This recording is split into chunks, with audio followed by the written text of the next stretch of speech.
Cut no ice. Cut no ice. It's an idiom. It means to have no effect on someone, not to be influenced or impressed by something. In other words, to fail to make an impression.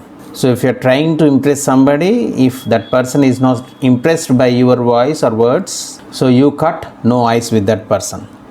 Let us see the examples. The excuses I gave cut no ice with the new teacher.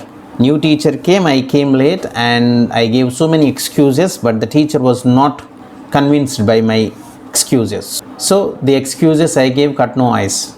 Second one, the romantic soap story cut no ice with the audience. Story was very romantic, but the audience were not influenced by the story. So story cut no ice.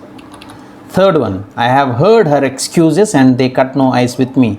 Yes, I know what excuses she gave, but I didn't change. I am not impressed by her excuses, so nothing changes.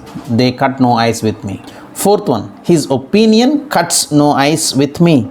So he hasn't changed anything about me. So he is not changed.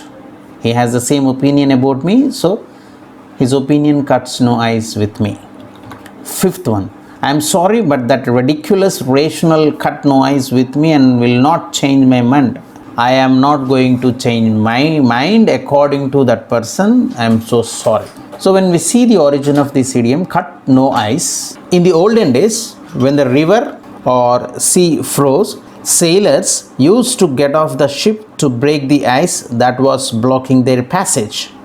Ice is a very hard substance and it requires an extraordinarily strong instrument to break it. Ordinary tools will make no impression on it. They will not cut the ice. So the exact opposite of this idiom cut no ice is cut the ice or break the ice.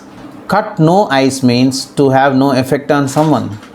Cut the ice means to have effect on someone. Cut the ice or break the ice means to have effect on someone. So finally, cut no ice means to fail to make an impression. If you can make an impression, then you are really breaking the ice or cutting the ice.